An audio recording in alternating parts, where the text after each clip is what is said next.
혹시 TV를 보신 분들은 보셨을 텐데, 지난주에, 그렇죠, 한 열흘간 이제 미국에서 우주선이 발사되어서 4월 1일 날 갔다가 4월 11일 날 돌아왔는데, 한 열흘 좀 넘는 시간 동안 달 주변을 돌고 그리고 돌아왔습니다. 아르테미스 2호 뭐 이런 명칭을 붙어서 달 관찰, 그리고 앞으로 장기적으로는 달에 기지를 건설하고 화성까지도 갈 계획을 이제 수립한 것입니다. 그래서 그 사진들을 실시간으로 인터넷을 통해서 전송해 온 것을 보면 달의 모습들 곳곳, 또 달에서 본 지구의 아름다운 모습, 그런 모습들을 잘 보여줍니다. 그 내용들이 참 신비하죠. 과학이 얼마나 발달했는지 우주의 상황을 실시간으로 받아보고 그 내용들을 봅니다. 그리고 그들은 무사히 자신들이 예측했던 지점에 잘 착륙했습니다. 어쩌면 현대 과학의 모든 것이 그 안에 잘 들어가 있습니다. 땅 위에서 우리는 그것을 보면서 와, 참 과학이 놀랍구나 라고 감탄하게 됩니다. 이 시대는 참 과학이 발달한 시대입니다. 어릴 때 책에서만 보았던 그런 일들이 눈앞에서 펼쳐지는 것을 봅니다. 그리고 온갖 테크놀로지가, 기술이 발달해서 우리는 그 기술의 혜택을 누리면서 아주 편안하게, 안락하게 살아갑니다.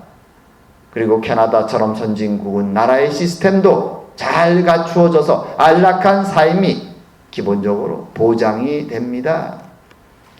그런데 안타까운 것은 그럼에도 불구하고 겉으로는 이렇게 기술과 과학과 모든 것이 발달하고 편하지만 인간의 내면을 들여다보면 오늘날 이 시대는 어느 시대보다도 사람들의 영이, 정신이 연약해져서 우울증에 빠지고 정신적인 문제에 빠지고 극단적인 사고를 치고 그런 일들이 넘쳐납니다.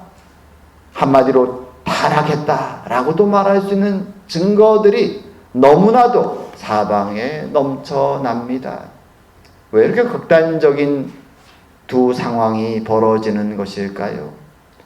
과학과 기술이 발달하고 국가와 사회의 시스템이 그 역사 어느 때보다도 안정적으로 발달되어 있는데 왜 인간의 모습은 더 연약해지고 타락하고 어찌 할 바를 알지 못하는 것일까요? 거기엔 여러 가지 원인들이 있습니다.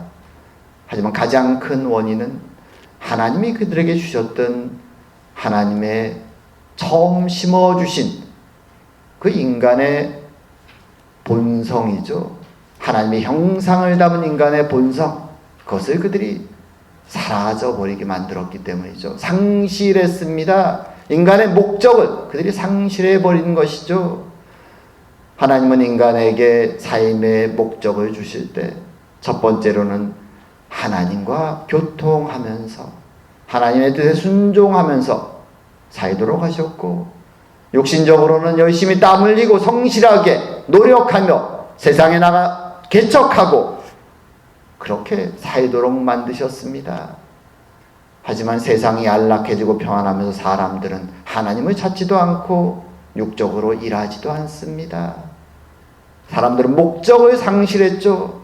하나님이 누구신가도 신경 쓰지 않고 그저 어디로 가야 될 바를 모르고 하루하루의 즐거움과 쾌락에 쫓아 살다 보니 좌표를 상실하고 어찌할 바를 모르며 정신적으로 상실감을 누리고 작은 장애물 앞에서도 쉽게 무너져 버리는 것입니다.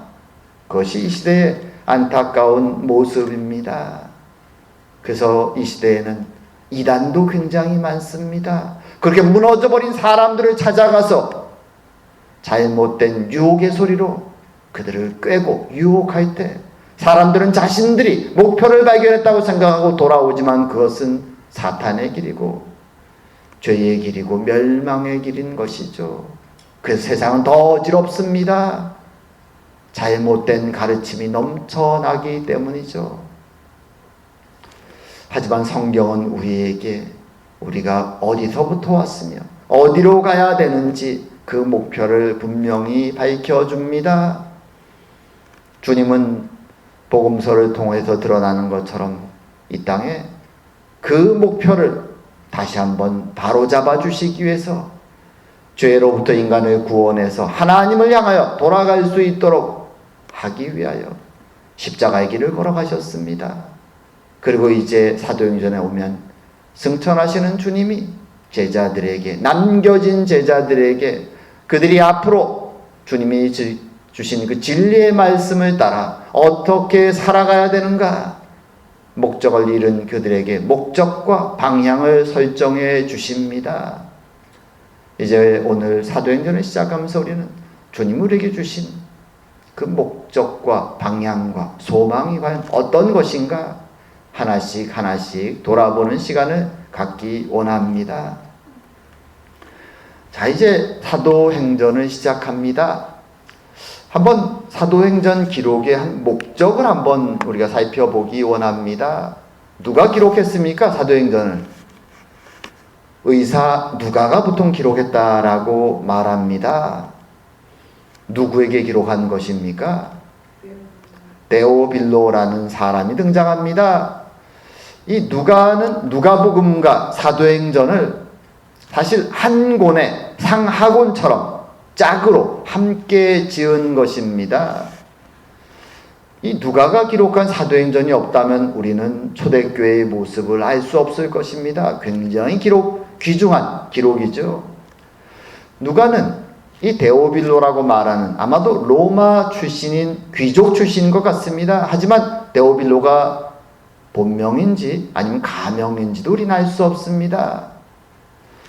물론 헌정은 데오빌로에게 하고 있지만 그 사람 한 개인에게만 한 것이 아니라 데오빌로를 중심으로 한, 아마 그가 중요한 후견인이었던 것 같은데, 초대교회, 이방교회, 로마를 중심으로 한 이방교회 교인들에게 이 글을 기록하고 있는 것이죠. 그 어떤 목적으로 누가복음과 사도행전을 기록했을까요? 어떤 면에서 이 데오빌로라는 이름 자체도 사실 두 단어가 합성된 것입니다. 데오스, 하나님이라는 이름과 필로스, 사랑이라는 이름. 그래서 하나님의 사랑받는 자, 뭐 이런 식으로 저희들이 뜻을 붙일 수 있는데 가명일 수 있죠. 하나님의 사랑받는 자들이 알아야만 되는 내용을, 그 진리를 이방인들은 유대의 전통을 잘 모르기 때문에 그 전통을 잘 설명하면서 복음서, 예수님의 행적과 사도들의 행적을 기록하는 것이죠. 어떤 마음으로 그는 이것을 기록할까요? 이 기록에는 사실 이 긴 책이죠. 누가복음과 사도행전을 합치면 내용이 굉장히 깁니다.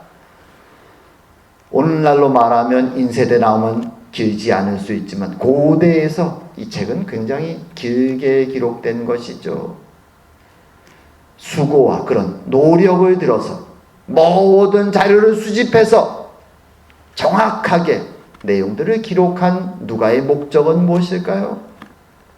여기에는 그의 믿음의 열정이, 다른 말로 구령의 열정이 담겨 있습니다.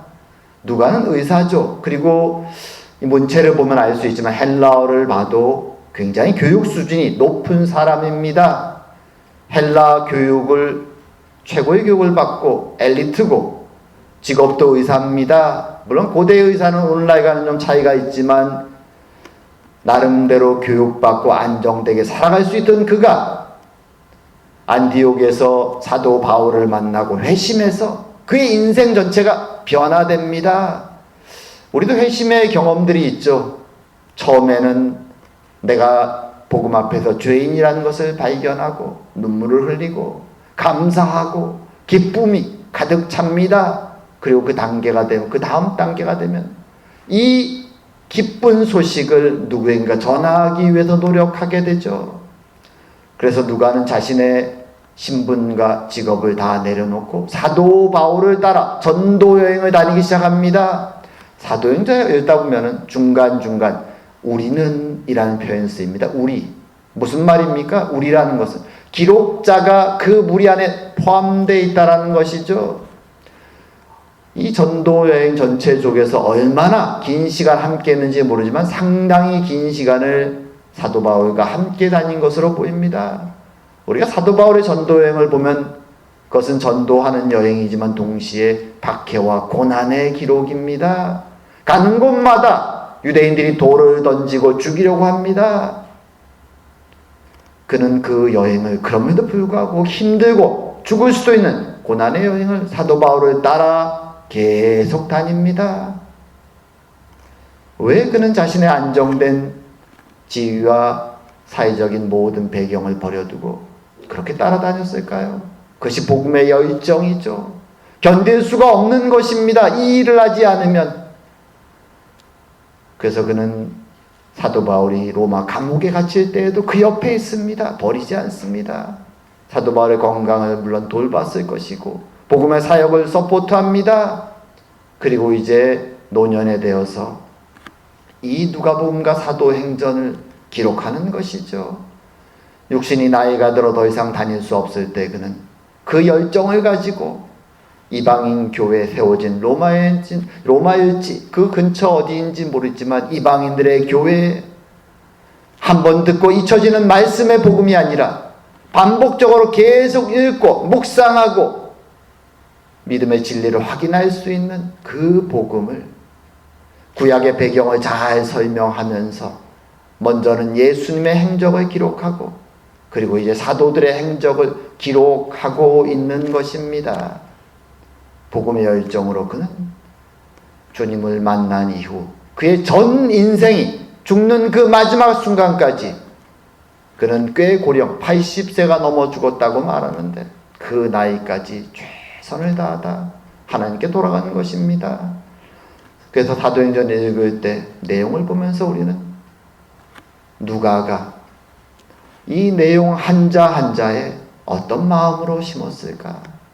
자료를 수집하고 1.1에 틀림없이 진리만을 적기 위해서 그가 확인하며 적었던 그 마음들, 하나님의 진리의 복음으로 많은 사람들이 하나님께 돌아오기를 기대하는 마음으로 적었던 그 열심을 사도 바울과 함께 사역하며 모든 고난의 기억을 한자 한자 그가 적어가면서 품었던 그 진리에 대한 그리고 성도들을 향한 사랑의 열정, 우린 그것을 기억하며 우리의 마음속에서도 하나님이 우리를 불러주신 그 구령의 은혜를 그리고 그 열정을 우리도 되새겨야 하는 것입니다. 그리고 두 번째로 이 사도행전을 볼 때 특징이 있습니다. 누가복음과 사도행전 이 두 책인데 어떤 면에 상하군이라고 말할 수 있는데 각자의 특징이 있죠. 우리 흔히 그렇지 누가복음은 예수님의 행적을 기록했고 사도행전은 사도들의 행적을 기록했다라고 말할 수 있습니다. 그런데 내용을 곰곰이 보다 보면 조금 차이가 있습니다. 단순히 사도들의 행적을 기록한 것이 아니라는 것이죠. 내용을 읽다 보면 우리가 누가복음 앞부분에 보면 무엇부터 시작합니까? 천사들이 나타나고 예언의 성취를 이야기합니다. 예수님이 이 땅에 오신 것은 메시아에 대한 예언의 성취로 오셨음을 강조합니다. 그리고 나서 그 예언을 성취하신 예수님이 구원자로서 사역 팔았던 그 행적을 누가복음이 기록하고 있죠. 사도행전은 어떻습니까? 사도행전은 단순히 사도들의 행적이 아닙니다. 어떤 사람은 이것을 성령행전이라고 말하기도 합니다. 왜냐하면 사도행전을 시작할 때 거기에는 약속으로부터 시작되기 때문이죠. 누가복음을 시작할 때 메시아에 대한 약속과 성취로 누가복음이 시작되듯이 사도행전을 시작할 때 거기에는 성령에 대한 약속으로 이 사도행전이 시작되는 것입니다. 그리고 성령의 약속이 성취됨으로써 사도들이 은혜를 입고 드디어 나가서 사도들의 사역이 시작됩니다.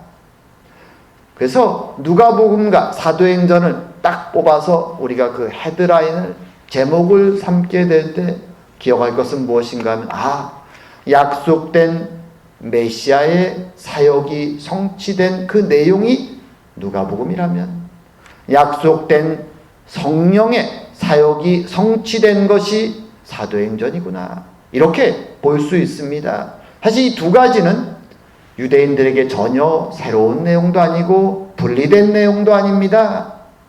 구약에 가게 되면 하나님은 아브라함부터 계속해서 일관된 약속이 하나 있습니다. 뭡니까? 하나님의 나라를 세워줄 것이다. 마치 낙원과 같은 아름다운 하나님의 나라를 세워줄 것이다. 그 약속을 믿고 믿음의 사람들은 살아갑니다.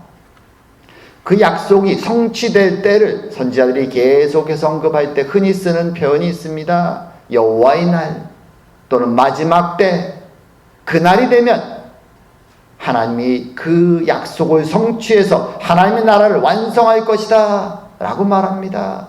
그래서 모든 하나님의 사람들은 그날을 기다렸죠. 여호와의 날, 마지막 때. 그리고 그 날이 왔을 때 가장 중요한 두 가지 이벤트가 있습니다.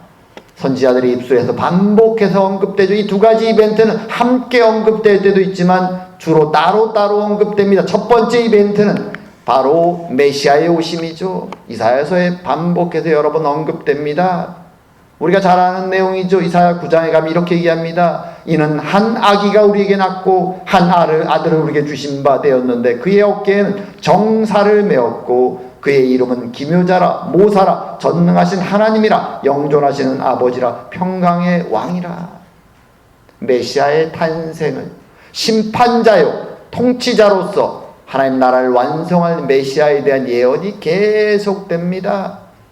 그리고 동시에 반복되는 내용이 무엇인가 하면 하나님의 영이 그날 임할 것이라는 것이죠. 여호와의 날에 마지막 때가 되면 하나님의 영이 임한다. 대표적인 것이 요엘서의 내용입니다. 그 후에 내가 내 영을 만민에게 부어주리니 너희 자녀들이 장래일을 말할 것이며 너희 늙은이는 꿈을 꾸며 너희 젊은이는 이상을 볼 것이며 그때 내가 또 내 영을 남종과 여종에게 부어줄 것이며 내가 이적을 하늘과 땅에 베풀리니. 그래서 마지막 때 여호와의 날이 되면 메시아가 오시고 하나님의 영, 성령이 역사하실 것이다 라고 하나님은 약속하셨습니다.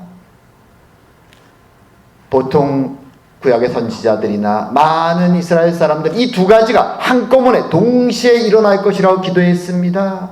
하지만 하나님은 그 안에 더 세분화된 계획을 갖고 계셨습니다. 왜냐하면 더 많은 땅끝까지 이르러 더 많은 그의 백성들을 구원하기 원하셨기 때문이죠. 주님은 그래서 이 땅에 처음 오셨을 때 우리가 누가복음에서 잘 보는 것처럼 모든 사역을 통하여 결국 그의 백성들의 죄의 문제를 해결하기 원하셨습니다. 십자가의 문제죠. 그리고 이제 떠나시면서 약속된 성령이 오실 것이다 라고 말씀하신 것입니다. 그리고 이제 사도행전은 하나님의 여호와의 날을 완성하기 위해서 그 약속을 완성하기 위해서 성령이 오셔서 행하신 일 무엇입니까? 그리스도가 행하신 대속의 사역을 믿을 수 있는 확신을 제자들과 믿는 자들의 마음에 주시는 것이죠. 제자들은 이때까지 오늘 본문에 있는 이 순간에 보면 예수님이 부활하셨다는, 그리고 그분이 메시아라는 팩트를, 그 진리를 알고 있습니다. 근데 아는 것과 그것이 확신에 차서 죽음도 불사하고 뛰어나갈 수 있는 믿음으로까지 나아가는 것과는 차이가 있죠. 확신이 어느 정도 약하게 있어도, 진리를 알고 있어도 위협이 오면 두려움 속에 넘어지는 것이 인간의 연약함입니다. 그래서 하나님은 성령의 은혜로 그들을 도우시기 원하시는 것이죠. 충만한 은혜로 죽음도 두려워하지 아니하며 증인으로 담대하게 땅끝까지 이룰 수 있는 믿음을 그들에게 주시기 원하셨던 것입니다. 그래서 사도행전은 하나님이 구약에서 약속하셨던 여호와의 나라, 하나님의 나라, 여호와의 날에 이루어질 그 놀라운 역사를 완성하기 위한 그 일의 하나인 것입니다. 그리스도가 성육신 하신 사건과 성령이 강림하신 사건은 하나님의 계획 속에서 하나님 나라를 완성하는 한 부분들인 것입니다. 그리고 그것은 이제 주님의 재림으로 끝날 것입니다. 그것이 하나님의 약속에 펼쳐진 그림입니다. 구약 사람들은 이것을 하나로 묶어서 하나로 한 점처럼 봤지만 주님은 더 많은 그의 백성들을 구원하시기 위해 오래 참으심으로 이 계획을 펼쳐 놓으신 것입니다. 그래서 우리는 지금 성령의 시대를 살아가고 있는 것이죠. 성령의 역사는 물론 초대교회 처음 성령 강림이 있었던 그 시대처럼 어떤 면에서는 정확하고 강렬하지 않을 수 있습니다. 하지만 우리의 연약해질 때마다 하나님은 부흥의 때를 주셨고 하나님의 역사가 살아있음을, 지금 우리가 성령의 시대를 살아가고 있음을 계속 역사 속에서 일깨워 주셨습니다. 우리 한국교회도 부흥의 역사가 여러 번 있었습니다. 그리고 지금도 우리가 그 시대를 살아가고 있는 것이죠. 우리는 기억해야 됩니다. 우리가 지금 어디에 서 있는가? 어느 시대에 서 있는가? 우리는 하나님의 약속하신 그 나라의 마지막 때에, 성령의 시대에, 그리고 주님의 재림을 기다리면서 지금 살아가고 있는 것입니다. 단순히 하루하루를 목적 없이 사는 것이 아니라 정확한 시점을 알고 초대교회의 주님의 제자들처럼 하나님의 증인으로서 살아가고 있는 것이죠. 그리고 그렇게 살아갈 때에 오늘 본문을 보면 중요한 내용이 하나가 또 있습니다. 그것은 약속과 기다림 속에 여전히 우리는 살아가고 있다는 것입니다. 하나님의 약속의 많은 부분이 성취되었습니다.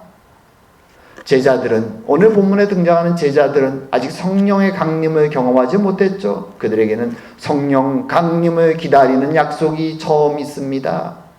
어떤 면에서 승천하는 주님을 바라보면서 제자들은 그 다음을, 분명히 주님이 약속은 하셨지만 어떤 제자들의 마음에는 이제 어떡하나 하는 마음이 있었을 수도 있습니다. 십자가로 주님이 처음 돌아가셨을 때 한번 무너졌었고, 부활하신 주님을 보고 이제야말로 드디어 하나님의 나라가 완성되는구나라고 확신했을 텐데 주님은 다시 한번 그들을 떠나가십니다. 어떤 제자들은 그래 약속을 믿고 이제 가야지라고 생각할지 모르지만 많은 제자들은 멍하니 하늘을 바라보고 있었습니다. 천사가 그때 나타나 말하죠. 뭘 하고 있느냐? 왜 아직도 하늘을 바라보고 있느냐? 주님은 너희들이 본 그대로 돌아오실 것이다. 주님이 주신 명령과 사명을 기억하라고 천사들이 말하는 것이죠. 그래서 그들은 돌아가 다락방에 모여 주님의 명령을 따라 성령 강림을 기다립니다. 오늘 본문의 이 앞부분에서 제자들은 아직 몰랐지만 우리는 알고 있죠. 그들이 열 동안 열심히 기도했을 때, 그래서 6월절이 끝나고 50일이라는 이 숫자가 딱 채워져서 오순절이 되었을 때 드디어 그들은 성령의 강림의 은혜를 경험합니다. 그동안은 지켜보지도 못했던 여러 가지 놀라운 방언의 은사와 치유의 은사를 경험하면서 사도들은 두려움 없이 담대함으로 증인으로 죽는 그 순간까지 하나님의 역사를 증언합니다. 하지만 그렇게 살아가는 제자들에게도 여전히 기다림이 남아 있습니다. 주님이 돌아오실 재림에 대한 기다림이었죠. 그래서 우리가 요한계시록, 사도 요한이 반모섬에 유배되어 있을 때 나이가 고령이 되어서 이제 죽을 날을 바라보면서 썼던 그 요한계시록 제일 마지막 장에 가면 끝절에 끝절 바로 위죠. 거기에 그렇게 얘기하죠. 아멘 예수여 어서 옵소서. 그 말을 아람어로 하면 마라나타라고 합니다. 마라나타 주여 어서 옵소서. 그것이 초대교회 박해와 고통 속에 있었던 성도들이 기도에 항상 고백했던 것입니다. 그들에게 기다림이 있었습니다. 오늘날 우리에게도 기다림이 있습니다. 사실 성경을 보게 되면 처음 약속을 받았던 아브라함 때부터 신앙의 선조들에게는 이 기다림이 항상 있었습니다. 우린 사실 기다림을 싫어하죠. 아니, 하나님 약속을 주셨으면 빨리 성취해 주시면 좋을 것 같은데 하나님 우리에게 기다리라고 말씀하십니다. 그리고 그 기다림을 통해서 연약한 성도들의 믿음을 더 큰 믿음으로, 강한 믿음으로 인도해 가십니다. 그래서 로마서에서는 그렇게 말하죠. 믿음에서 믿음으로 나아간다. 기다림의 믿음에서 확신의 믿음으로 우리는 자라갑니다. 그런 믿음의 조상들의 모습이 많이 있습니다. 아브라함, 약속을 받고 정처 없이 처음 가보는 가나안 땅으로 갑니다. 그리고 수십 년 동안 100세가 될 때까지 자녀가 없습니다. 약속의 자녀 이삭을 주지 않습니다. 하지만 그는 기다립니다. 중간중간 허탈하고 어떻게 하면 이것을 약속을 성취할까 인간적인 노력으로 그는 시도도 합니다. 하지만 하나님은 기다리라고 말씀하시죠. 그리고 인간의 소망이 다 끊어졌을 때 하나님은 약속을 성취해 주시며 이삭을 주십니다. 요셉도 그렇죠. 17의 나이에 자신의 죄가 아닌데 애굽에 팔려가서 고생을 합니다.